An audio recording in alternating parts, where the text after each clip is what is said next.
الشيطان الرجيم. بسم الله الرحمن الرحيم. إن الحمد لله نحمده ونستعينه ونستغفره ونؤمن به ونتوكل عليه ونعوذ بالله من شرور أنفسنا ومن سيئات أعمالنا.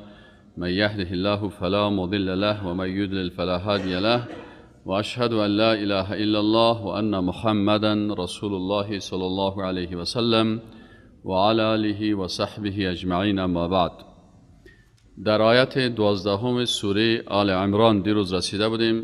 امروز شروع میکنیم امی آیت 12 ان شاء الله تعالی. این آیت شریف درباره ای است که وقت مسلمان ها در غزوه بدر کامیاب شدند، یهودیا خیستن و در مدینه منوره میگفتند که اونا مسلمان ها امرای کسانی روبرو شدند که اونا جنگ نمیفهمیدن. ما یهود که هستیم بسیار قوی هستیم و اسالیب و روش های جنگی را میفهمیم. بناهن اگر کتما شما مسلمان ها روبرو شوین، باز شما میبینین الله متعال ای آیت کریمه را نازل کرد که اعوذ بالله من الشیطان الرجیم بسم الله الرحمن الرحیم. قل بگو ای رسول الله صلی الله علیه و سلم للذین، برای کسانی که کفر و کافر شدند. این اهل کتابی که ظاهرا خدا مؤمن میگن و پیروان موسی علیه السلام میگن، در حالی که اینا کافر شدند. چرا؟ وقتی که قرآن عظیم شان نازل شد و اهل کتاب یهود و نصارا پیروان تورات و انجیل وقتی به قرآن ایمان ناوردن، یا در حقیقت شرایط ایمان در وجودشان ثابت نشد یا کافر شدند، بر از اینا بگو که ستغلبون، زود مغلوب میشوین، شکست میخورین، ناکام میشین و مسلمان ها بالای شما غلبه حاصل میکنن. و تحشرون، و حشر یا جمع میشوین کلتان، یهود و نصارا و هر کافر دیگه که باشه، الی جهنم، به سوی آتش جهنم. و بئس المهاد، و بسیار بد یا زشت جای است اما جایگاهی از اینا که او دوزخ است. الله متعال در مورد غزوه بدر برای مسلمان ها میگه که در این غزوه که است برای مسلمان هایی که بعد از اینا هستن، بر از اینا یک دلیلی از قدرت الله هست، یک علامتی از قدرت الله هست که مسلمان ها باید از غزوه بدر وقتی که در سیرت میخوانن درسای بسیار زیاد بگیرن. قد کان لکم آیه فی فئتین، الله متعال میگه در غزوه بدر که دو فئه بودن، قد یقینا که کان هست لکم برای شما ای مؤمنان آیت، نشانه عبرت یا دلیل از نصرت الهی بر مؤمنان. فی فئتین، در دو گروه کی بود؟ یک گروه کافرا بودن، مشرکا بودن، و در مقابل از اینا گروه مؤمنا بودن. التقطا، که این دو گروه با هم روبرو شدن در غزوه بدر. التقطا یعنی ملاقات کردن، روبرو شدن. فئتون، یک گروهی از اینا تقاتل و جهاد میکردن، قتال مسلحانه میکردن، فی سبیل الله، در راه الله. و اخرى، و گروه دیگر از اینا کدام مردم بودن؟ گروه دیگر از اینا کافرتون، کافرای هستن که یرونهم مثلیهم، که اونا را دو چند خود میدیدن. در قسمت مثلیهم مفسرین میگن که این ضمیر هم راجع میشه به کافرها هم برای مؤمنان. یعنی اگر کافران مؤمنا را دو چند خود میدیدن، پس تعداد کافرها بعضیا میگن 900 و چند نفر بودن، بعضیا میگن 1000 نفر بودن، پس اینا مسلمان ها را 2000 میدیدن. پس وقتی الله متعال در چشم کافران تعداد مسلمان ها را زیاد نشان داد، کافرها در از اول مورال خود از دست دادن. چرا میشه؟ انسان های بیدین و کافر اعتمادشان به تعداد است، به وسایل جنگی هست، با سلاح و گپاست. وقتی که دیدن که مسلمان ها دو چندی از اینا هست، پس اینا از اول شکست خوردن و ذلیل شدن. و بعضی ها میگن که نه، این ضمیر راجع هست به خود مسلمان ها، یعنی مسلمان ها دو چند خود اونا را میدیدن، یعنی تعدادی از اونا را 1000 نفر به دم چشم مسلمانان نشان نداد، بلکه مسلمان ها تعدادشان 313 یا چقدر نفر بودن. پس یا فکر میکنن که تقریبا اینا 626 نفر یا 20 چند نفر هستند. پس تعدادشان به نزد مسلمان ها در چشم مؤمنا کم نشان داده شد. این مشاهده چی بود؟ رأی العین بود، این با دیدن چشم بود، حقیقتا اتو نبود، به خاطر که الله متعال امون نصرت مؤمنان را از اول آغاز کرد در دل کافران ترس انداخت و در دل مسلمان ها شجاعت و قوت انداخت. والله و الله متعال یؤید و تأیید میکند به نصره، به نصرتش و کمکش، من یشاء، هر کس را که بخواهد. ان فی ذلک، یقینا که در این کار، لعبرة، یک پند و عبرت است، لأولی الابصار، بر صاحبان چشمان بینا. چرا؟ کسایی که از این عبرت میگیرن میبینن تعداد مسلمان ها کم بود، وسایل مسلمان ها کم بود، سلاحشان کم بود، لکن ایمان داشتن. اینا هم آمادگی ایمانی گرفته بودن و هم آمادگی جسمانی گرفته بودن و هم آمادگی سلاح گرفته بودن. یعنی این تو نبود که سلاح نداشته باشن بیخی. بعضی کساس میگه هیچ ما آمادگی نمیگیریم. نه، این هم غلط است. پس مطابق توانایی خود مسلمان ها آمادگی خود میگیرن. باز آیت بعدی ما شما میخوانیم که الله متعال میگه و اعدوا لهم ما استطعتم من قوه. و در پالی از این که آمادگی گرفتن، اعتماد ایمانی از اینا به الله بود. در ظاهر تعدادشان کم، سلاحشان کم، امکاناتشان کم، لوجستیکشان کم، وسایل دیگهشان کم، اما در باطن الله متعال بر از اینا نصرت خود نازل کرد، چون ایمان هم داشته باشین. وقتی که هر قدر سلاح باشه ایمان نباشه، باز این به درد نمیخوره. اما اگر سلاح کم هم باشه، در پالی از ایمان باشه، باز بر مسلمان ها نصرت الله چی میشه؟ میرسه. زین للناس، الله متعال میگه این کافرها چرا می جنگن؟ چرا اینقدر به ضد مسلمان ها استاد میشن و چرا حتی خود در مرگ و کشتن میتن؟ چی مشکل دارن؟ الله متعال میگه زین، زینت داده شده هست، للناس، بر مردم، حب الشهوات، محبت خواسته های نفسانی. خواسته های نفسانی یا شهوت ها سه قسم است. گاهی شهوت بطن می باشه، شهوت بطن که در مربوط به امور جنسی میشه. گاهی شهوت مال می باشه که مربوط به مال و چیزایی که امور مالی هست. و گاهی هم شهوت چی می باشه؟ شهوت جاه می باشه که قدرت و چوکی و مقام و این گپا هست، مقام سیاسی و غیره. الله متعال میگه این کافرها به خاطر اینمی سه شهوت خود می جنگن.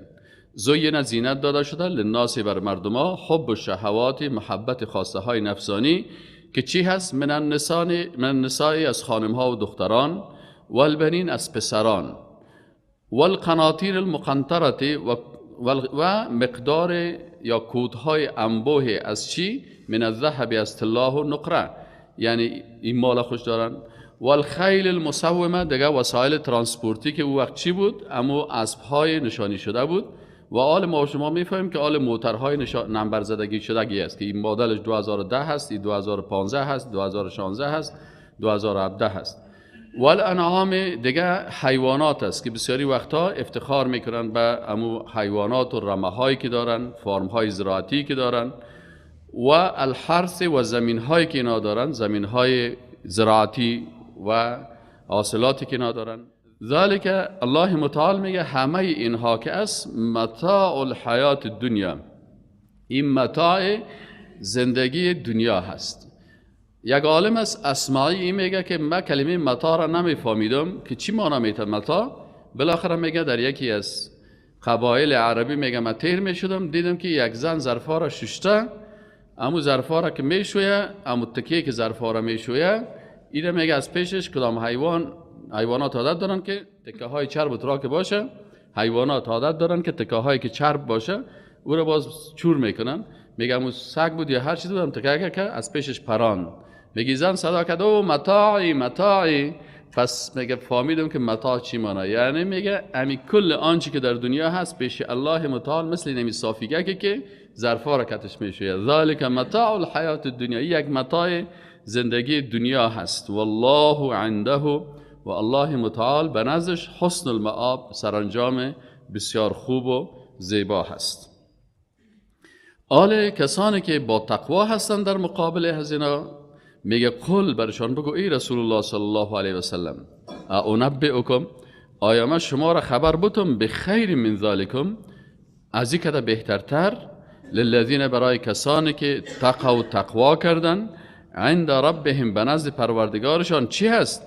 جنات، باغ‌های است، تجری که جاری می باشه، من تحتها الانهار، از زیر درختها و قصرهای ازی جویبارها، خالدین فیها، همیشه در اینجا می باشن. و ازواج مطهرتون و بیبیهای پاک، همسران پاک می داشته باشند. و رضوان و رضایت الله متعال می باشد من الله، رضایت الله هم به همراه از اینا می باشد. چقدر زیباست که انسان نعمتها را هم داشته باشه و الله هم از پیشش راضی باشه. والله بصیر بالعباد، و الله متعال این اسماء و صفات الله هست که یکی از اسماء و صفات الله البصیر، که الله بسیار بینا هست و میبینه آنچه که بنده ها میکنه. الذین، دیگه صفت مؤمنای حقیقی چی هست؟ که اونها تنها به عبادت ها کفایت نمیکنن، بلکه همیشه دست دعا و دست تضرع و توحید در عبادت مراعات میکنن. توحید در دعا، تنها از الله میخواهن. میگن الذین، کسانی که یقولون میگن ربنا، توسل میکنن با چی؟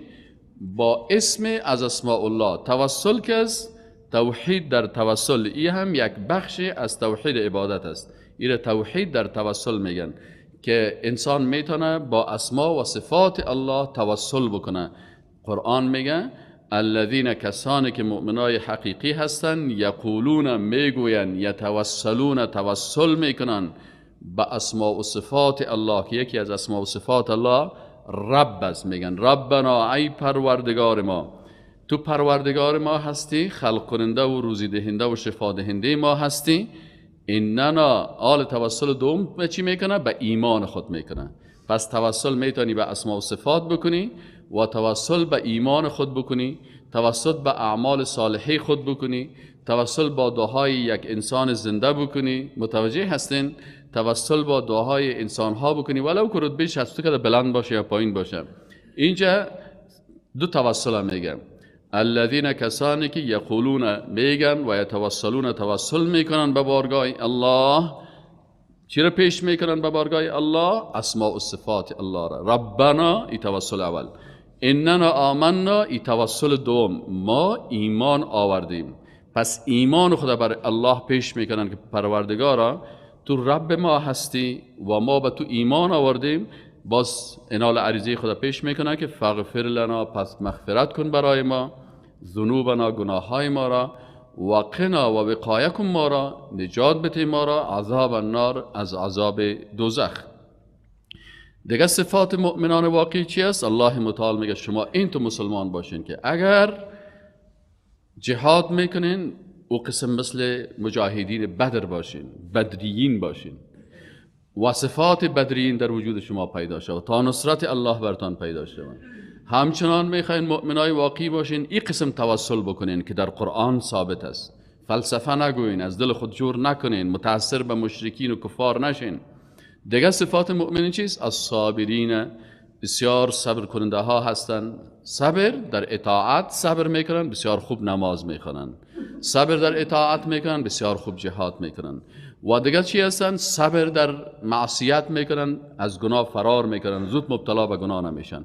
و صبر در اطاعت، در مصیبت و در معصیت. این قسم مردم ها هستن، در هر سه حالت صبر کننده ها هستن. و صادقین، و راستگو هستن. صادق کدام انسان است که زبانش با قلبش یک قسم باشه، این صادق است. اتونه که در قلبش یک چیز باشه، در زبانش دیگر چیز باشه. پس اگر قلبت، زبانت و عملت، عرصهش قلب جمع زبان جمع اعضای بدن، اگر عرصهش مساوی بود این صادق است. اگر که نبود باز این صادق گفته نمیشه. والقانتین، قانت کی هست؟ کسی که تسلیم است به احکام الله، کسی که در احکام الهی فلسفه زیاد نمیگه. نماز صبح چرا 2 رکعت است؟ نماز پیشین چرا 4 رکعت است؟ چرا مثلا مسجدی قسم ساخته شده؟ چرا فرش مسجد طور است که چرا حج بریم و چرا زکات بدیم؟ اینی چرا که میگه این انسان از جمله قانتین میکشه. پس انسان قانت کسی است که تسلیم است به احکام الله. والمنفقین، کسانی که نفقه میکنن در حلال. اینی انسان صفت مؤمن واقعی است. در نفقه چی نمی باشه؟ در نفقی که در شریعت است اسراف نمی باشه، تبذیر نمی باشه و تقتیر. 3 اصطلاح است. این 3 اصطلاح اقتصادی اسلامی است. اول اسراف نمی باشه، زیاده روی در حلال نمی کنه. 1 کیلو گوشت کفایتش میکنه، نمیره که 6 کیلو بیاره که با سر میز کلش قطار بانه، یک قسم دو قسم کفایت میکنه، 20 قسم میاره باز. ایدی نفقه گفته نمیشه، اسراف گفته میشه به سین. و تبذیر چی را گفته میشه؟ تبذیر که در حرام پول مصرف میکنن، در ساز پیسه میته، در موسیقی پیسه میته، در رقاصه پیسه میته، در شراب پیسه میته، در قمار پیسه میته. اینها باز منفقین نیستن. و تقدیر چی هست که بعضی کسا هستن که در نفقه بخیلی میکنن، نفقه که سرش فرض است او را درست ادا نمیکنن. و المستغفرین، مستغفرین کسایی هستن که همیشه گناه کرده باشه یا نکرده باشه به الله طلب مغفرت از الله میخواد. چرا بعضی اوقات انسان گناه ها و اشتباهات خود نمیفهمه، درک نمیکنه. همین ما و شما که نمی راه میریم یک 20 گناه بر ما میه. بعضی گناه ها و شیطان یکی از وسایل خطرناک شیطانی است که گناه را عادت میسازه. عبادت هم اگر عادت ساخت خطرناک است، اگر گناه را عادت ساخت خطرناک است. عبادت اگر عادت ساخت، یک نفر میخیزه 10 رکعت نماز میخونه، عادتا یک دفعه هم الله به یادش نمیه، این عادت شده، این هم خطرناک است. و احیانا گناه را عادت میسازه. در فیسبوک ها کسایی که بسیار مصروف هستند، صبح و شام تو را سایلش کنی، در هر مرتبه که موبایل خود باز میکنه و در فیسبوک مصروف است که سایل کنی یک 20 دانه عکس خراب برازی میه و هیچ برش بی تفاوت عادی شده. دیدن زن نامحرم، الله میگه قل للمؤمنین یغضوا من ابصارهم، از زن با حجاب چشمایت بپوش. این بی حجاب و بی ستر رو برهنه رسال میکنه، برش عادت شده. بسیاری کساست که در موتر شش موسیقی را چالان میکنه. خوب دیندار معلوم میشه، ریش شام سعی کنی، کلاگک شام سعی کنی، چه خوب آدم است، اما سازش چالان است. چرا؟ عادتش شده. بعضی زنا را ببینی خوب چادر میپوشه، روی خدا پت میکنه، باز که مردای نامحرم قول میده استرا میشه څنګه او روی ته سعی کو چادرش هم قسمی رویش نمیبینی، دست خدا پیش میکنه. خواهی قسم که روی سطر است، دست تا سطر کو. چرا این دست عادت شده، اگر نه باز دیگه دلش طاقت نمیکنه. شیطان میگه نه دست تبتی برازه. متوجه هستین؟ بسیاری وقتا چی میشن؟ پس انسان و المستغفرین و انسانهای واقعی مؤمنای حقیقی چه وقت استغفار میکنن که او استغفار الله قبول میکنه؟ بالاسحار، در وقت سحری. یعنی بهترین دعایی که پذیرفته میشه و مؤمنای واقعی او را انجام میدن در سحری هست. شهد الله، آل الله متعال سخنان شرکی وفد نجران. ما به شما دیروز گفتیم که تعدادش هم میگن 52 الی 60 نفر بودن. تقریبا 60 نفر بعضی علما میگه بودن. امی وفد یا گروپی که آمده بودن از نجران علمای نصرانیت بودن، یا آمدن و پیش رسول الله صلی الله علیه و آله که رسول الله صلی الله علیه و آله جر و بحث میکردن و میگفتن که ما پیروای عیسی هستیم، ما دین ما حق است. از اینجا رسول الله صلی الله علیه و آله بر از اینا جوابایشون میگفت، لکن بر رسول الله صلی الله علیه و سلم آیت با آیت قرآن وحی میشد.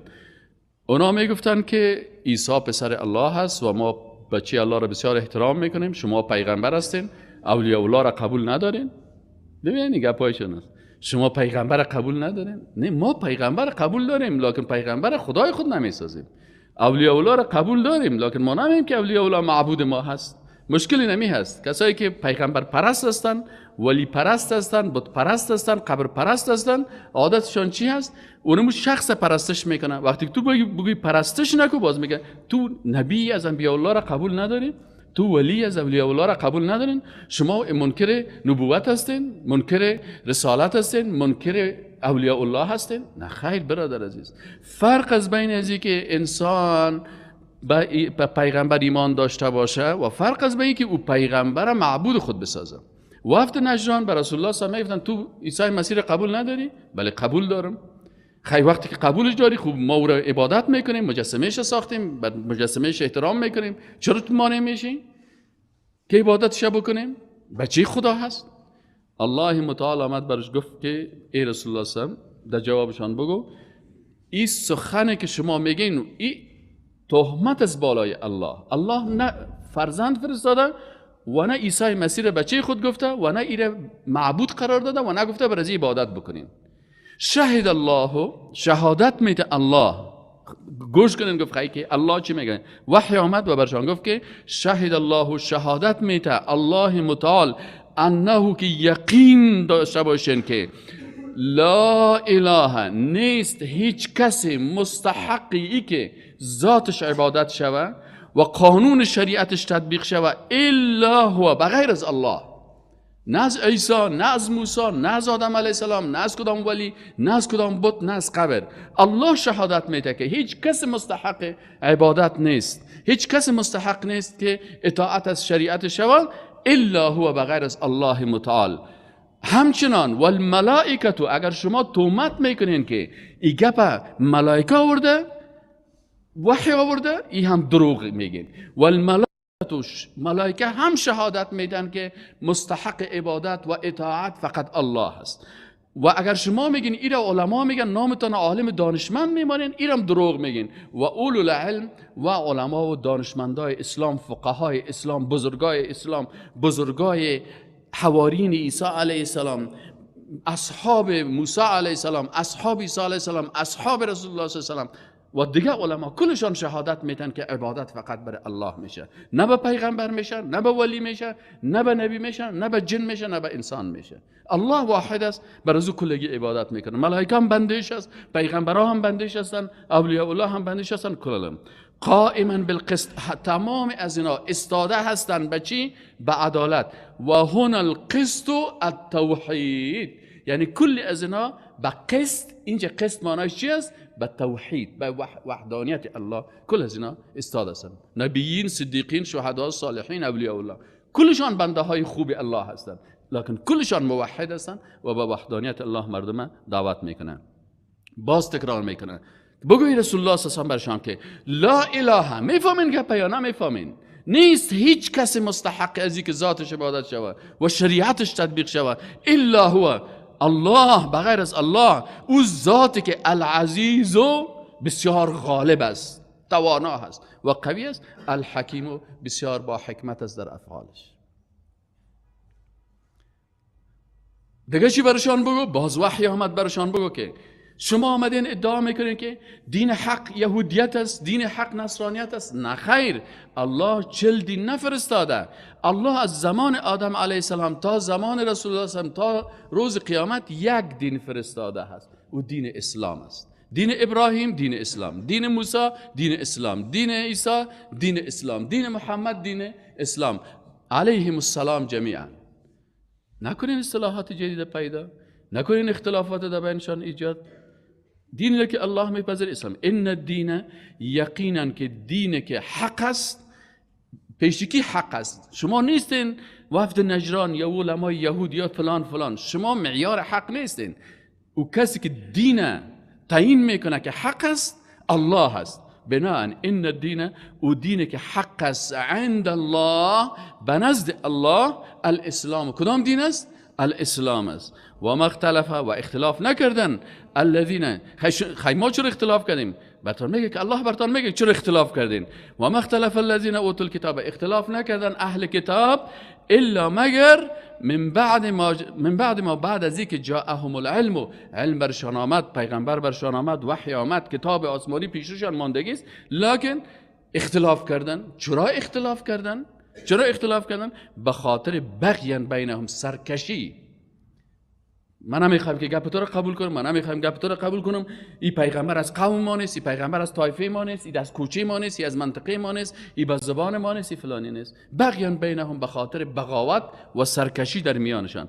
الله متعال آل میگه رسول الله صلی الله علیه و جوابشان بگو و من یکفر به آیات الله، هر کسی که به آیات الله کافر میشه. شما خودتان میفهمین ای وفد نجران که شما کافر شدین به آیات الله، آیاتی که الله گفته بود که الله یگانه هست و عیسی بنده الله هست و رسول الله هست. هر کسی که به آیات الله، چی آیات تورات باشه، کافر شود، چی به آیات انجیل که وحدانیت بیان میکنه کافر شود، چی به آیات قرآن که وحدانیت الله را بیان میکنه کافر شود. فان الله سریع الحساب، الله بسیار سخت باز زود حساب گیرنده هست. ات جزا بتیتان که باز خودتان خوار و ذلیل شوین.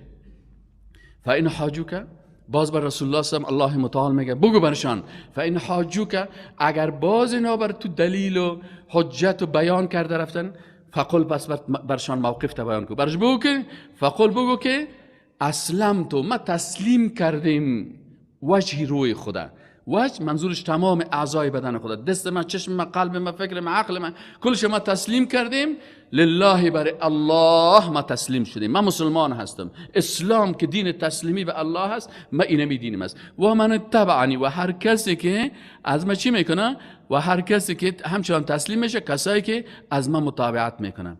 و قل، و بگو ای رسول الله صلی الله علیه و سلم، للذین اوتوا الکتاب، برای مردمایی که کتاب برشان داده شده.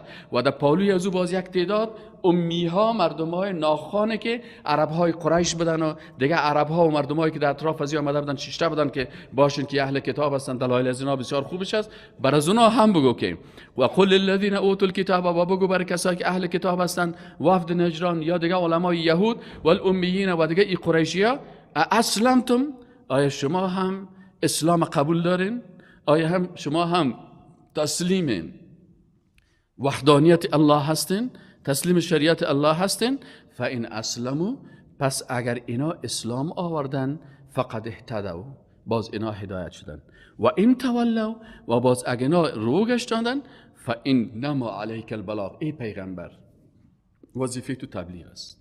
گفتیشان، اقامه حجت کردی، دلایل برشان بیان کردی، آیات قرآن برشان گفتی، وحی برشان بیان کردی. آل که رو میگردانن، قبول نمیکنن، تکبر میکنن، آل جگرخون نشو. فانما علیک البلاغ، والله وظیفه تو چی است؟ رساندن هست. والله بصیر بالعباد، الله خودش بنده های خود میبینه، بسیار بینا هست به بنده هاش. آل برشان ایره هم بخوان که ان الذين كفروا، باور داشته باشین، یقین داشته باشین. الذين یقین داشته باشه، ان الذين یقینا کسانی که یکفرون، کافر میشن، به آیات الله، به آیات الله، و یقتلون النبیین، و میکشن پیغمبرا را، مثل که اجداد شما کشتن و شما هم راضی هستین که پیغمبرا را بکشین به غیر حق، بدون کدام دلیل مشروعی که اجازه هست که یک کس کشته شود. پیغمبرا نه زنا کرده بودن که سنگسارش کنین، نه قتل کرده بودن که قصاص بگیرین، نه کدام کافر شده بودن که شما بخیجین حد مرتد از سرش جاری بکنین. بدون حق شما اینا رو گرفتن کشتین. و نه تنها وظیفه از اینا این نیست، این کافرها و بیدینا وظیفهشان این نیست که پیغمبر را بکشن، بلکه هر کسی که در راه پیغمبر بره او را هم میخواین بکشن. هر کسی که در منهج پیغمبر برن او را هم میخواین بکشن. و یقتلون، و قتل میرسانن، الذین، کسانی را که یأمرون بالقسط، که مردم امر و دعوت میکنن به چی؟ بالقسط، به توحید، به عدالت. در اینجا فبشرهم، پس الله متعال میگه اینا را بشارت بده.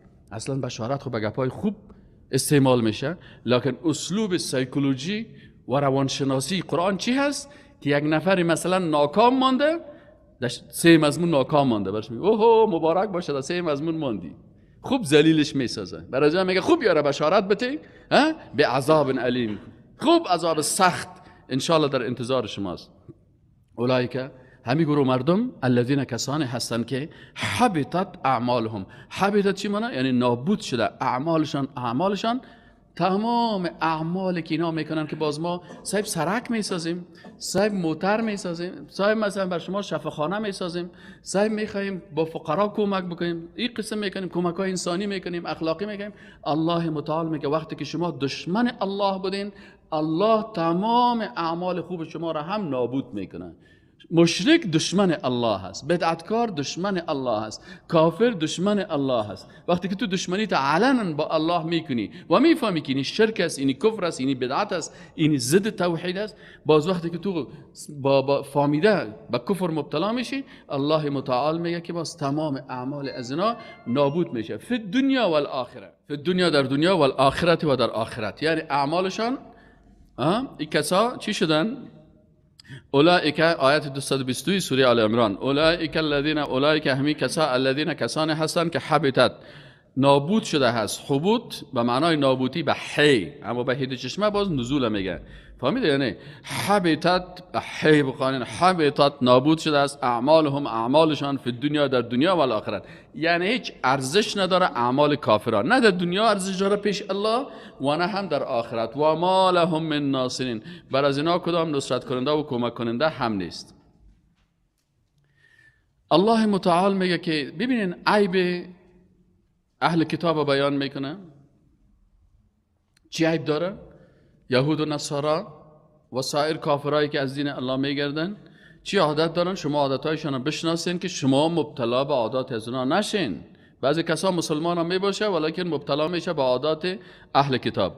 علم تر آیا ندیدی ای رسول الله صلی الله علیه و آله الی الذین، به طرف کسانی که او تو داده شده ان نصیب، یک نصیب من الکتاب، از کتاب های آسمانی، یدعون الی کتاب الله، وقتی که اینا خودشان کتاب آسمانی هم پیششان هست، آل به کتاب الله، که کتاب دیگی الله هست که قرآن عظیم شان است، به طرف ازی دعوت میشن لیحکم بینهم، تا که در بینشان امی کتاب حکومت بکنن، حاکمیت قرآن باشه.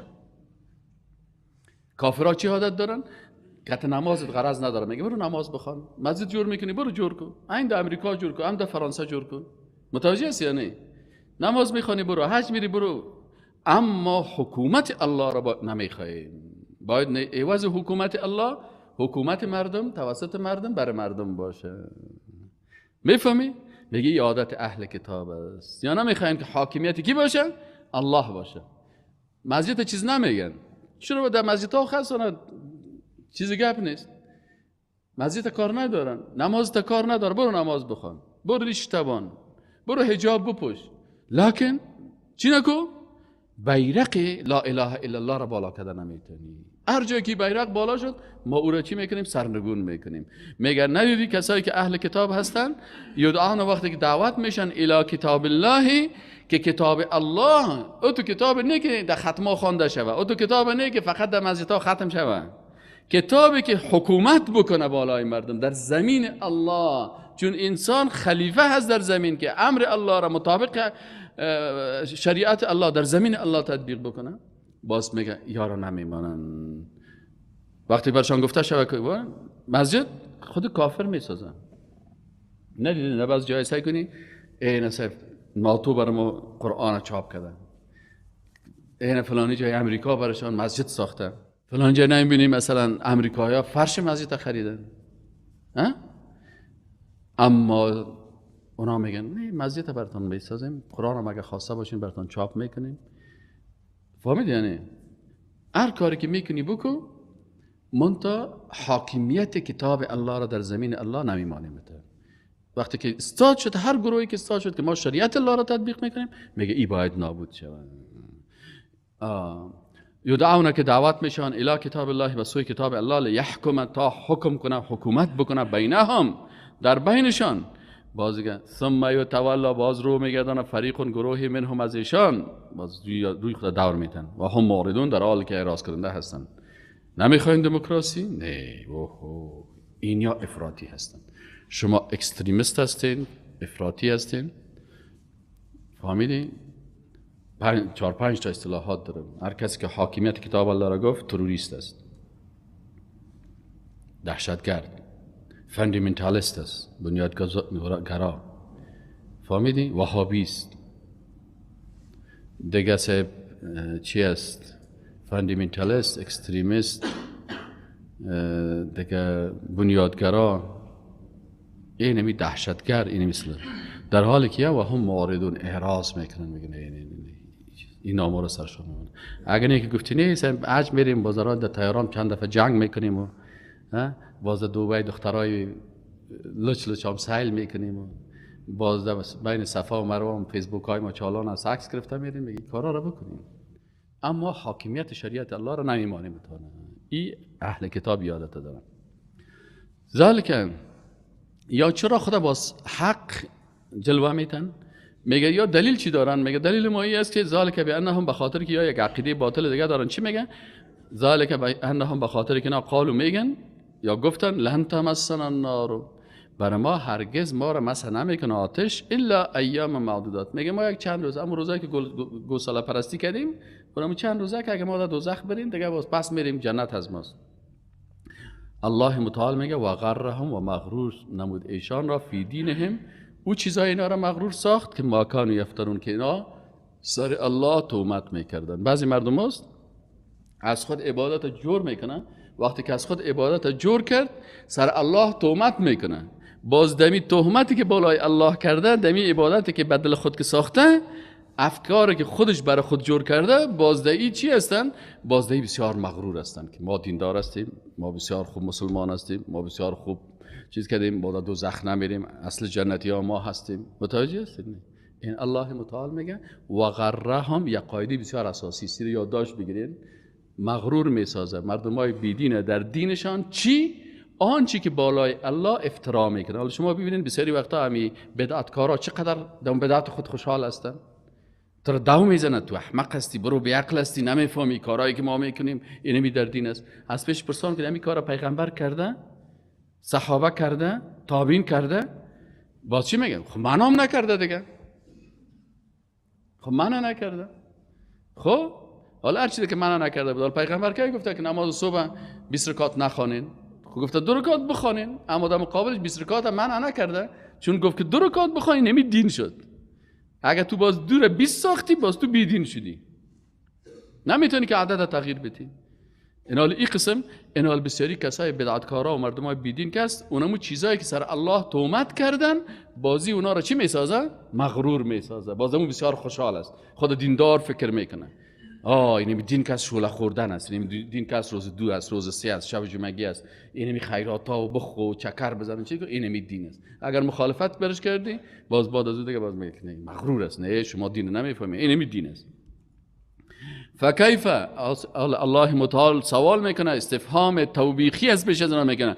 فکیف، باز چی گونه خواد بودن، اذا هنگامی که جمعناهم جمع کنیم ایشان را لیوم، بر روزی که لا ریب فیه، که در اون روز شک نیست، و وفیت و کاملا داده شود کل نفس، برای هر صاحب نفس، ما کسبت آنچه را که کسب نمودن، و هم لا یظلمون، و بالای از اونا ظلم نمیشه. آله بر رسول الله صلی الله علیه و سلم میگه که خودت یک دعای خاصی که باید پیغمبر بکنه و مسلمان ها بکنن و اساس عقیده توحید، او کدام دعاست؟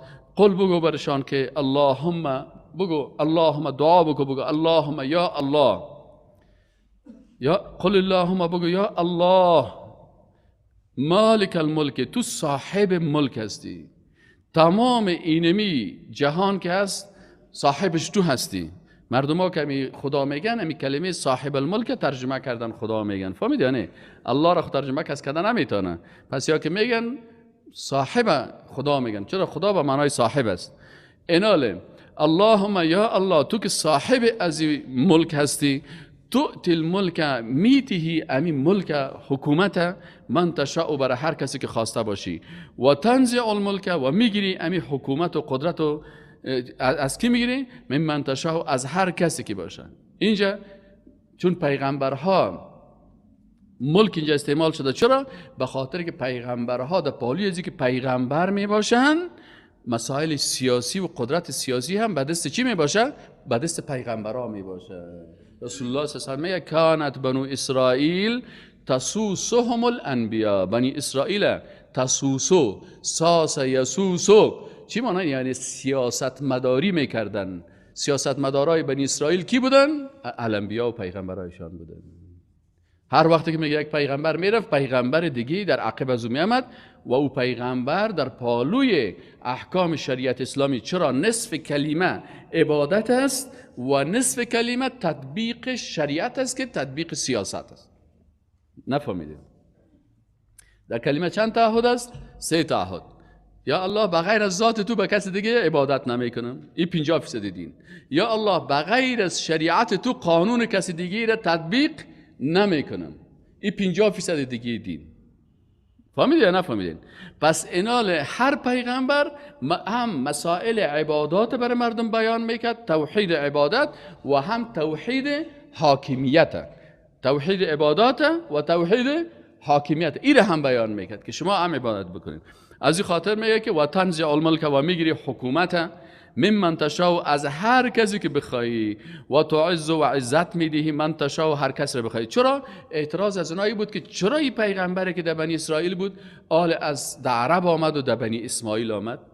گفت برشان بگو که الله هست، بر یک کسی ملک میته و از یک کسی دیگه ملک میگیره، بر یک کسی نبوت میته باز به کس دیگه نبوت میده. این کار الله هست. تؤتی الملک من تشاء و تنزع الملک ممن تشاء و تعز، و یا الله تو هستی که عزت میدی من تشاء هر کسی را بخوای، و تذل و ذلیل میسازی من تشاء و هر کسی را بخوای. بیدک الخیر، یا الله به دست تو هست تمام نیکی ها. ید الله در قرآن ثابت است، به دست الله هست، لکن دست الله را تشبیه با دست مخلوق نمی کنیم. اگر کسی دست الله را با دست مخلوق تشبیه کنه شرک میشه در صفات الله. تعویل هم نمی کنیم و او را مثلا تعطیل هم نمی کنیم که العیاذ بالله الله دست نداره و کیفیتش هم نمیفهمیم. به خاطر چی؟ به خاطر از اینکه او مربوط غیب است و ما مسائل غیبی را نمیفهمیم، لکن ایمان داریم اما کیفیتش گپ نمیزنیم. چرا؟ کیفیتش مربوط به غیب میشه. بیدک الخیر انک علی کل شیء قدیر. بگو یا الله انک یقینا که تو علی کل شیء قدیر، بر هر چیز قدرتمند هستی. دیگه چی صفت داره الله متعال؟ تولج اللیل، یا الله تو هستی که داخل میکنی. ولوج به معنای داخل کردن است. تولج اللیل داخل میکنی شب را، فی النهار در روز، و تولج النهار و داخل میکنی روز، فی اللیل در شب، و تخرج الحی و زنده میکنی و خارج میکنی زنده را من المیت از مرده. یک وقت سعی کنین که زمین هم توته شده، یک دفعه که باران میشه از امی زمین توته شدگی که هم داغ است مرده هست، از یک دفعه هم گلها و درخت های بسیار زیبایی را خلق میکنه. و یا این قسم هم تفسیر میشه که یک نفر چی است؟ پدرش کافر است، مادرش کافر است، بچه ازی بسیار، دختر و پسر ازی بسیار مؤمن واقعی است. پدرش یک حرف قرآن خوانده نمیتونه، از روی خوانده نمیتونه، بچهش مکمل قرآن تفسیر و ترجمه میکنه. پس اینجا میگه الله متعال زنده را از کی پیدا کرد؟ از مرده پیدا کرد. و تخرج المیت من الحی. و گاهی برعکس میباشه، پدر دیندار میباشه و اولادش چی میباشه؟ مرده میباشه، اولادش بیدین میباشه. مثل نوح علیه السلام پیغمبر است، کافر است. ابراهیم علیه السلام پیغمبر است، پدرش چی است؟ کافر است. اینه و تخرج الحی و تخرج المیت من الحی، و خارج میکنی المیت مرده را من الحی از زنده، و ترزق و روزی میدهی من تشاء و هر کسی را که بخوای بغیر حساب، بدون حساب. هر کسی را الله متعال چی میده؟ رزق میده که اگر اون انسان بشینه و رزق الله را روزانه، چند میلیون گنجشک است، چند میلیون کفتر است، چند میلیون مرغ است، چند میلیارد حیوانات وحشی است، چند میلیارد حیوانات اهلی است، کل زیرا الله متعال چه قسم رزق میده؟ چند میلیون انسان است، چند میلیون جن است، چند میلیون بیلیارد، و چطور است قسمی؟ وقتی کل زیرا میگه ایران میمونی، لکن الله متعال برای هر کدام از اینا به غیر حساب بر از اینا چی میده که ما و شما رو محاسبه کردن نمیداریم، حسابش پیش الله هست. حالا یک درس دیگه میته برای انسان‌های مسلمان که میگه اگه شما میخواین که ایمانتون حفظ بکنین، حالا یکی ایمان داشتن است، ایمان آوردن است، دیگه مسئله حفظ ایمان است که بعضی اوقات امی ایمان از دست انسان میره. چه وقت ایمان از دست انسان میره؟ کافر میشه و از دایره دین ایمان خارج میشه. الله متعال میگه این آیت قرآن بیان میکنه که لا یتخذ المؤمنون، نگیرن مؤمنان الکافرین، کافران را اولیا، دوستان خود.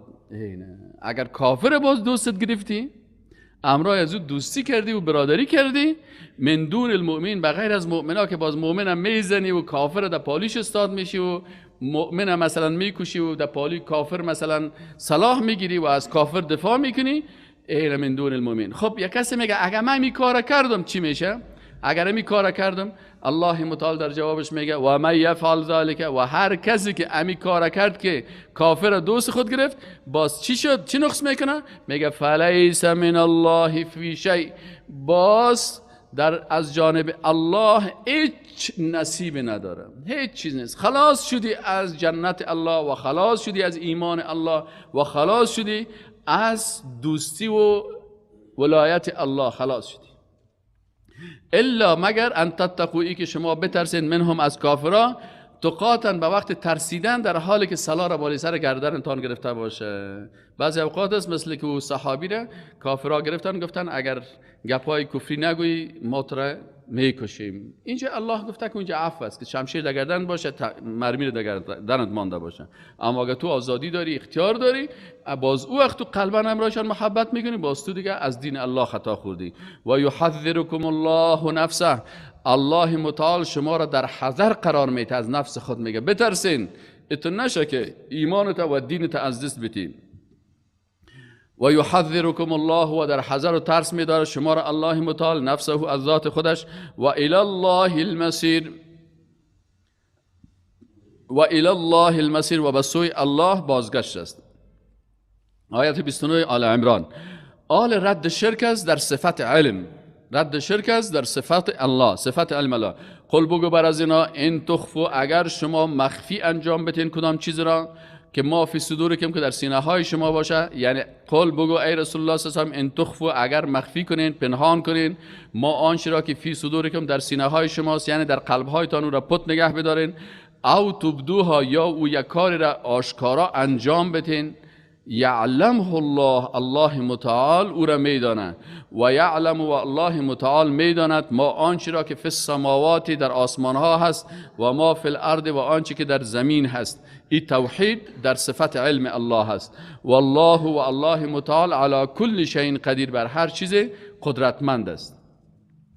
یوم تجد، آل میگه کسانی که باز گمراه میشن نتیجه از اینا چی هست در آخرت؟ میگه که باز نتیجه از اینا چی میشه؟ میگه یوم، در روز قیامت، روز است که تجد و میافه کل نفس، هر صاحب نفس، ما عملت آنچه را که انجام داده است، من خیر، اگر از نیکی انجام داده باشه، محضران در مقابل ازی حاضر میشه. فمن یعمل مثقال ذره خیر یره، نیکی های خود در مقابل چشم خود میبینه. و ما عملت من سوء، و آنچه را میبینه که عمل کرده هست از بدی ها. و ما و آنچه را که عملت انجام داده است من سوء، از بدی ها، این هم به چشم خود میبینه. فمن یعمل مثقال ذره شر یره. یک آیت قرآن دیگه آیت قرآن را تفسیر میکنه. من تودو، بازمی انسانی که بدی ها را کرده، زشتی ها را کرده، امرای کافر دوست شده، امرای بیدین مشرک دوست شده، دوست بدعتکار هست، دوست مشرک هست، دوست کافر هست، کافرها خوب دوستی و محبت میکنه و میگه دوستای خارجی ما. باز این نفر چی میگه؟ باز روز آخرت میگه تودو، امید میکنه، آرزو میکنه، لو ان، کاش که بینها و بین، در بین ما و بین زمین گناه، در بین ما و این شخص یک امدن بعیده، یک فاصله بسیار دور می بود، کاش که گناه را من نمیکردم. و یحذرکم الله، باز الله متعال میگه که الله متعال شما را میترساند، در حذر قرار میدهد، نفسه از ذات خود، از نفس خود. الله متعال یعنی الله نسبت نفس هم بر خود کرده. به مو شکل ما ایمان داریم که به جلال و عظمت الله شایسته است و با نفس مخلوق او را تشبیه نمی کنیم.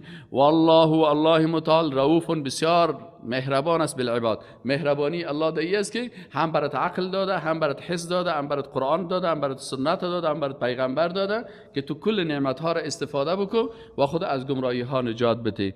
این مهربانی الله است. آل بعضی کسان میگه سوال از پیش شما میکنم، میگه من میخوایم که الله را دوست داشته باشم و الله مرا دوست داشته باشه، چی کنم؟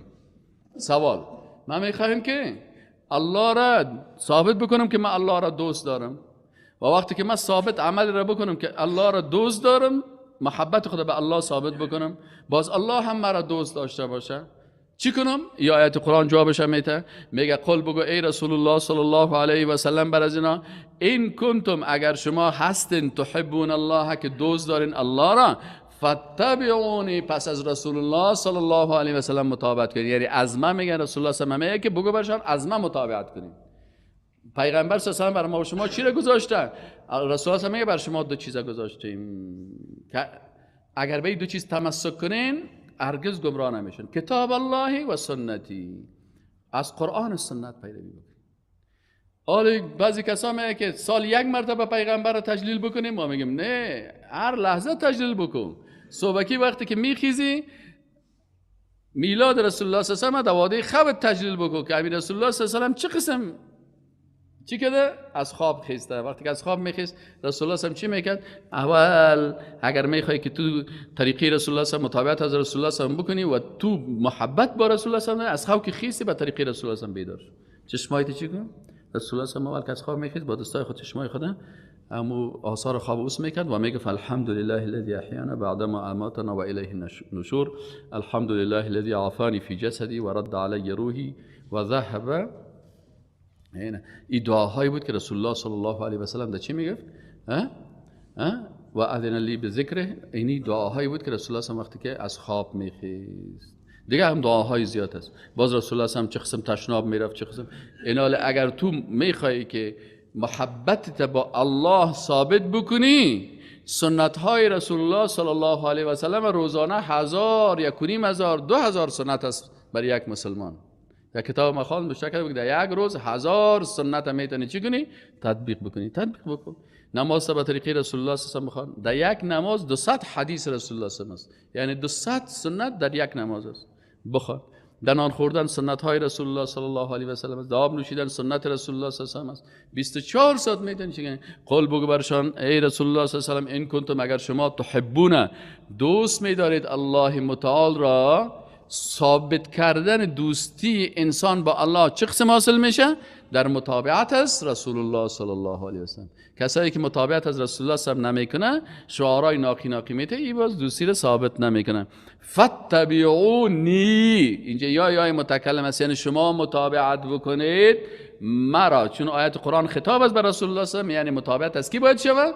از رسول الله صلی الله علیه و سلم شود. خب ما مثلا متابعت از رسول الله صلی الله علیه و سلم کردیم، روزانه تمام سنت هایش در نظر گرفتیم. در لباس چی سنت است، در چهره چی سنت است، آثار سنت در روی دیده میشه، آثار سنت در لباس دیده میشه، آثار سنت در دست دیده میشه، آثار سنت در موی دیده میشه، آثار سنت در اعضای خانواده دیده میشه، در دختر دیده میشه، در بچه دیده میشه، در خانم دیده میشه، در اختیار همسر دیده میشه. آثار سنت در مرگ یکی از خویشاوندای در مرگ دیده میشه. آثار سنت مثلا سنت ها در عروسی و خوشی دیده میشه. اگر همین کارها را کردم، ولی من سنت ها را کلش انجام دادم و همیشه سنت به قرآن و سنت چی هستم؟ چنگ زدیم. همون تو قرآن و سنت تطبیق میکنم. هر جایی که آیت قرآن برای میاد به او عمل میکنم، هر جایی که سنت رسول الله صلی الله علیه و سلم برای شود بدون فلسفه او را تطبیق میکنم. چی میشه نتیجهش؟ الله متعال میگه که اگر این کار کردین یحببکم الله، باز الله شما را دوست می‌داشته باشه. یحببکم الله، باز شما را الله دوست می‌داشته باشه. و یغفر لکم، و باز دیگه چی میکنه؟ و یغفر لکم، اگر ما خصوصا گناهکار هستیم باز گناهکاران هم الله دوست داره. باز الله متعال میگه که و یغفر لکم ذنوبکم، باز گناهایتان هم میبخشه. وقتی که محبت الله را حاصل کردی، الله باز تو را دوست می‌داشته باشه، باز گناههای دوست خودم میبخشه، به شرط که دوستی حقیقی بکنی. حال هیچ مسلمان نیست نمی تمام دنیا که شما بگردین، هر مسلمان رو ببینی که میگه من رسول الله صلی الله علیه و سلم دوست دارم، الله را هم دوست دارم، رسولش هم دوست دارم. ما کمی کل مسلمان ها را دیدیم، حنفی، شافعی، مالکی، حنبلی، سلفی، مثلا حتی مردمای رنگارنگ، هر کسی را که ببینی که نامش مسلمان است، به هر چیزی است کلگی الله را دوست داره. لکن نقص در کجا هست؟ که محبت خود با الله به طریقه خود بیان میکنه. اما باید وقتی که ما الله را دوست داریم، رسولش را دوست داریم، به طریقی که الله برای ما گفته او را دوست داشته باشیم. این حال محبت رسول الله صلی الله علیه و سلم مطابق قرآن و سنت چه قسم محبت حاصل میشه؟ با متابعت از کی؟ از رسول الله صلی الله علیه و سلم. قل ان کنتم تحبون الله، الله میگه برای رسول الله، بگو برای این مردم ان کنتم تحبون الله، اگر شما الله را دوست دارین فتبعونی، پس متابعت از ما بکنین که ما پیغمبر الله هستم. باز نتیجه چی میشه؟ نتیجه میگیرین یحببکم الله، باز الله شما را دوست میداشته باشه و یغفر لکم ذنوبکم، و میبخشه گناههای شما را. والله غفور رحیم، و الله هم مغفرت کننده گناه ها هست و هم بسیار مهربان است. دیگه امر الله چی است برای شما مؤمنان؟ ما و شما مؤمنان را الله متعال دیگه چی خطاب میکنه؟ میگه مثل بعضی مردمان نباشین که یک تعداد قرآن میگیره سنت ترک میکنه، یک تعداد سنت میگیره قرآن ترک میکنه، بلکه مسلمان واقعی است که هم قرآن بگیره و هم سنت بگیره، هم آیات قرآن عمل بکنه و هم به احادیث صحیحه رسول الله صلی الله علیه و سلم عمل بکنه. الله متعال میگه این قسم مسلمان باشه. قل بگو برشان اطیعوا الله و الرسول، شما اطاعت از الله بکنین و از رسول الله صلی الله علیه و سلم اطاعت بکنین. فان تولوا، باز اگه اینا رو گشتاندن، یا از قرآن رو گشتاندن یا از سنت رو گشتاندن، فان الله لا يحب الكافرین، باز الله کافرها را دوست نداره. علما میگه کسی که احادیث رسول الله صلی الله علیه و سلم انکار میکنه یا با سنت های رسول الله صلی الله علیه و سلم دشمنی میکنه، ای به کفر مبتلا میشه. فان الله لا يحب الكافرین، باز الله کافرها را دوست نداره. و باز بر از این وفد نجران خطاب بکن، برش بگو که شما چرا مخالفت میکنین با رسالت رسول الله صلی الله علیه و سلم، در حالی که برگزیدن پیغمبرا کار الله هست. از هر قوم، از هر جای، در هر جایی که کرد این کار الله هست، شما مداخله در کار الله نکنین. برشان بگو که ای وفد نجران، ان الله، یقینا که الله متعال اصطفى، برگزیده است آدم علیه السلام و نوح علیه السلام و آل ابراهیم و اولاده ابراهیم علیه السلام و آل عمران و آل عمران، خانواده عمران، علی العالمین، بر عالمیان اینا را برگزیده. وقتی که الله اختیار کرد در بین از اینا نبوت و پیغمبرا بود، ما کلش دوست داریم. نبیین دوست داریم، صدیقین دوست داریم، شهدا را دوست داریم، صالحین دوست داریم، اولیاء الله را دوست داریم. هر کسی که دوست الله هست او را به خاطر الله دوست داریم. ذریتا، در حالی که نسل‌ها یا فرزندان بودن، بعضها من بعد، بعضی از بعض دیگی. والله السمیع علیم، الله متعال در توحید صفات الله ما با خبر هستیم که الله سمیع هم است، میشنه و عالم هم است، خودش میفهمه. اینا میگفتن که والا ما از خانواده عمران پیروی میکنیم، بیبی مریم داریم، عیسی علیه السلام از این پیروی میکنیم. الله متعال برای وفد نجران میگه شما دروغ میگید. شما امی ادعاهایی که میکنین بین که وحی الهی الله برشان بیان میکنه که شما با این مخالفت کردین. اگر شما میگین که عیسی بچه خدا بود یا مریم مادر خدا بود، دیگه پا شما کشیدین یا نبود. اذ هنگامی که قالت امرأة عمران، گفت خانم عمران، رب ای پروردگار من، این یک زن بسیار خوب بود، این مادر بیبی مریم است. دیگه چی میگه؟ میگه رب ای پروردگار من، اینی نظرت، یقینا که من نظر کردم، لک بر تو. نظر برای کی میشه؟ به نام الله میشه. یعنی او یک زن موحد بود که توحید در عبادت مراعات میکرد. شما میکنین توحید در عبادت مراعات؟ نظر فقط برای کی کرد؟ خانم عمران که مادر بیبی مریم بود، برای کی کرد نظر؟ برای الله. گفت که یا الله نظر کردم برای تو. چی را نظر کردم؟ ما فی بطنی، آنچه که در شکم من هست. یعنی زن حامله دار بود، گفت ما اینمی طفل خدا که در بطن من هست، این نظر کردیم برای الله که بره در بیت الله، در بیت المقدس، بره اونجا خدمت بیت الله را بکنن، خدمت بیت المقدس بکنن.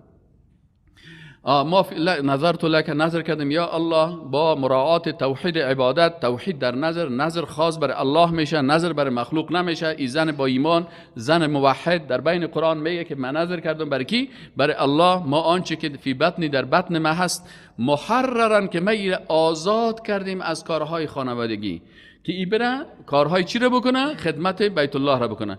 فتقبل، پس قبول بکن یا الله منی، ایر از من.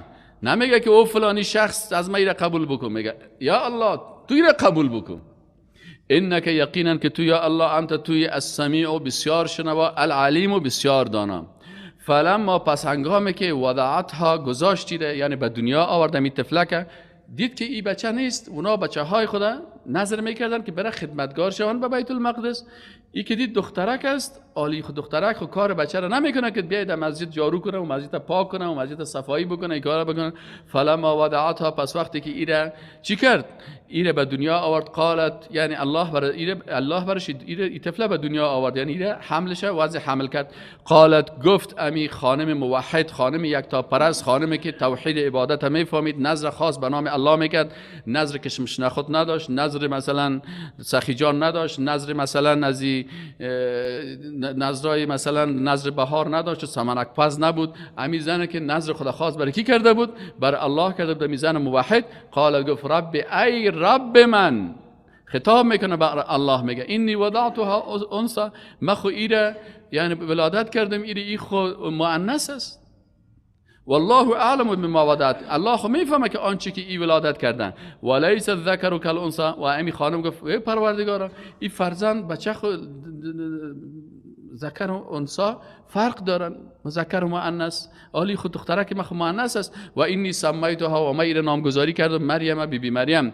و اینی سکنین زن چقدر با عزت است در قرآن عظیم شان که این نام بی مریم در قرآن ذکر شده. بعضی کافرها میگه که این هیچ از زن گفته نشده، از خانم عمران گپ زده شده در قرآن، توحیدش بیان شده، توحید در صفات و در عبادت و در ذات موحد بود، یک تا پرست بود، خانم عمران بود، دخترش که هست از این ذکر شده.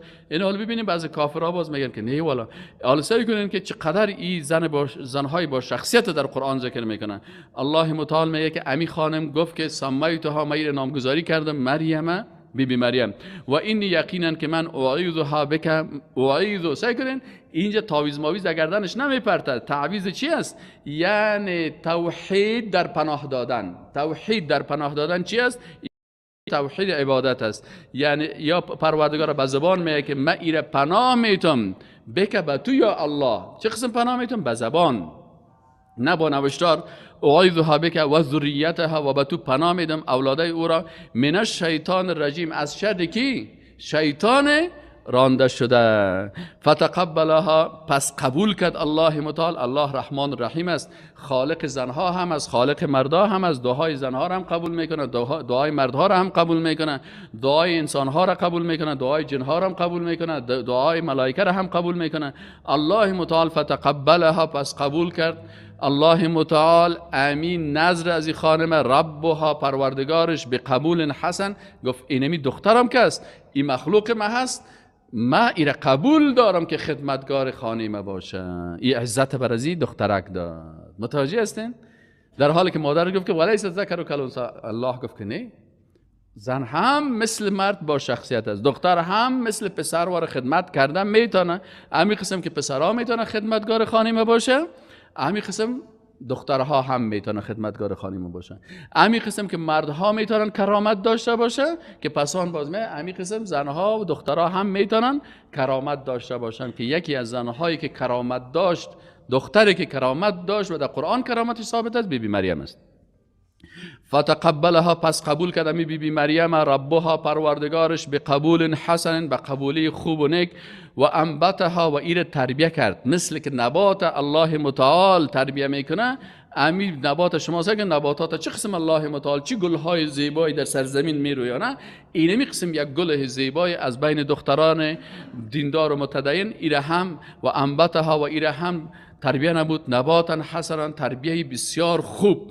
و کفلها، باز این الله متعال میگه که ما تسلیم کردیم به خاطر از اینکه این دختر دیندار است، با ایمان است، الله را قبول کرده.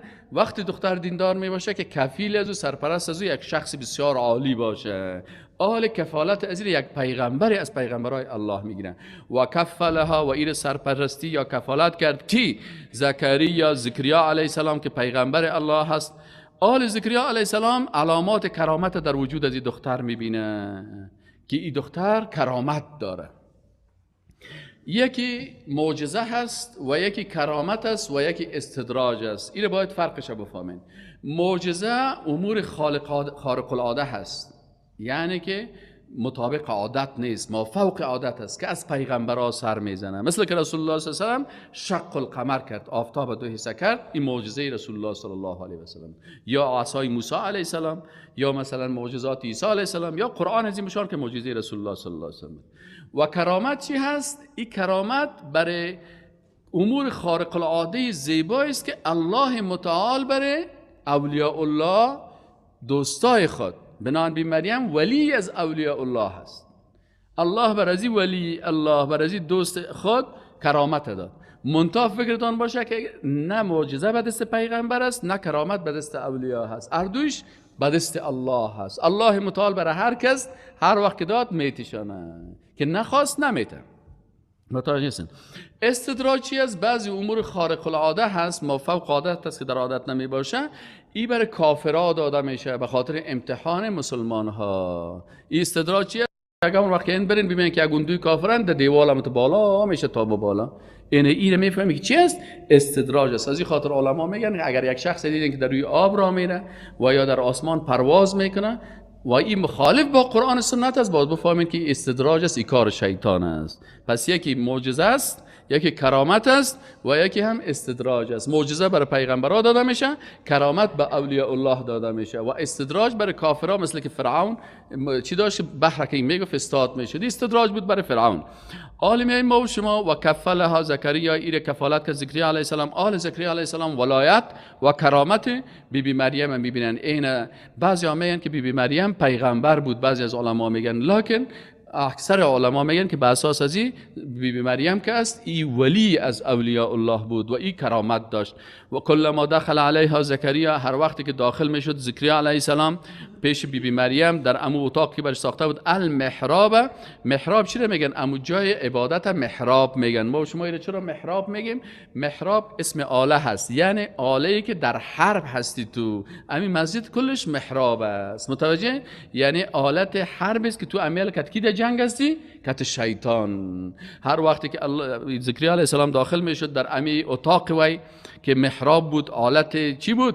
آله جنگ بود که در مقابل شیطان. ایت دختر با ایمان بود، ایت دختر موحد بود، ایت دختر یکتا پرست بود که شیطان دمی اتاق از داخل شدن نمیتونست. دمی اتاقش آله حرب بود، آله جنگ بود به امرای شیطان. دیگه وجد وقتی که میامد زکریا علیه السلام که داخل میشد، وجد میافت عندها به نزد بی مریم علیه السلام. الله متعال کل دخترای ما را مثل بی مریم بگردانه، کل خواهرای ما را مثل بی مریم بگردانه، کل مادرای ما را اولیاء الله بگردانه، خصوصا این خواهرای ما را بگردانه که در درسای ترجمه ملکت ما و شما در ترجمه قرآن شیشتن و یا از طریق مثلا لایف خواهرای زیاد ما هستن که اینا هم چی میبینن؟ این ترجمه قرآن ما و شما را میشنون. الله متعال دعا میکنیم برشان، شما آمین بگوین که کلشان مثل بی مریم ولی از اولیاء الله بگردانه. و خواهرها و مادرای ما و شما را هم، کسایی که همسر داره همسرای ما را هم، اینا را ولی از اولیاء الله بگردانه. کل ما دخل علیها زکریا المحراب وجد عندها، میافت پیش ازی ولی الله، دوست الله. ما دوست اولیاء الله را دوست می داشته باشیم، لکن بنده الله هست، بنده الله هست. مثل از رسول الله صلی الله علیه و آله فرماند که شما نگوین که ما طرفدار مریم هستیم، ما هم به ولایت و کرامت بی مریم ایمان داریم.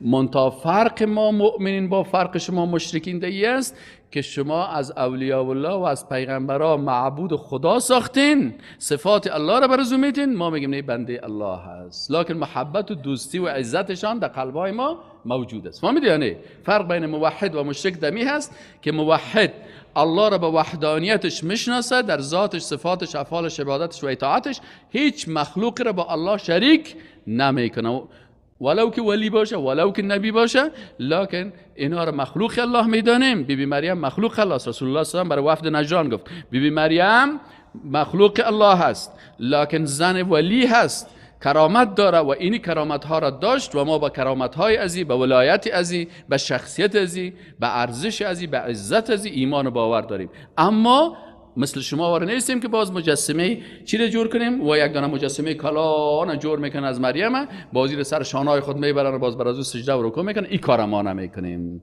ما از بنده ها بت و مجسمه و بت پرستی و قبر پرستی نمیکنیم.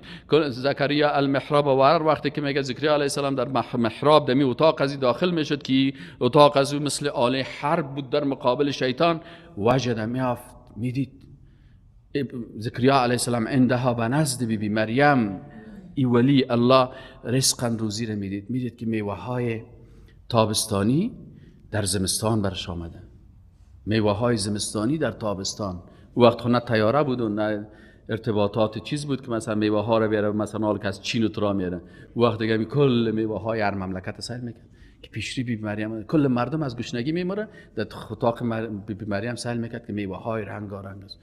وجد عندها رزقا، ماشاءالله. قال میپرسید زکریا علیه السلام از او که یا مریم، ای بی مریم، انا لک هذا، از کجا شد این میوه ها، این خوردنی ها، این غذاها، از کدام هتل برای تو قسم غذاها و میوه ها میه؟ قالت بی مریم که ولی از اولیاء الله بود، چی میگفت؟ هو من عند الله، ای از جانب کی است؟ از جانب الله هست. پس الله متعال کرامت بی بی مریم چی بود؟ یکی از کرامت های بی بی مریم همین غذا هست که الله متعال برازی این کرامت دادن. ان الله آل بی بی مریم همینجا هم صفات الله را، وحدانیت الله را بیان میکنه. میگه ان الله، یقین داشته باش که الله او تو ذات واحد است که یرزق روزی میدهد من یشاء، هر کس را بخواد بغیر حساب، بدون حساب. توحید فراموش نکنین. هنالک در اینجا دعا کرد.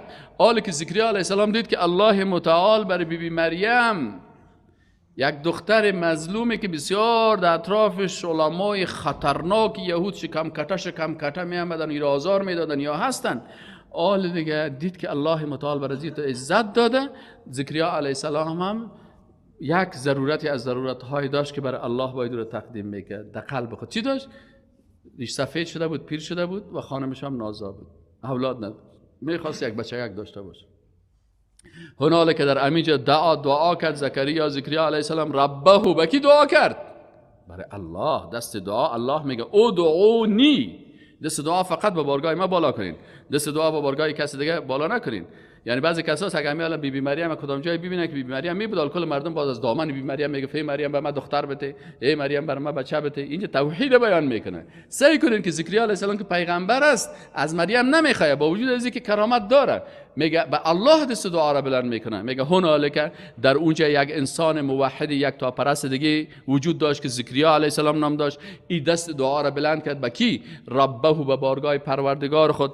قال گفت ربی، ای پروردگار من، هب لی من لدنک ذریه طیبه. یا الله تو وهاب هستی، هب لی تحفه بده بر من، من لدنک از بارگاه خودت، ذریه طیبه یک اولاد نیک، انک یقینا که یا الله سمیع الدعا. توسل با اسماء و صفات الله میکنن که یا الله تو رب ما هستی و تو سمیع هستی، دعا را میشنوی.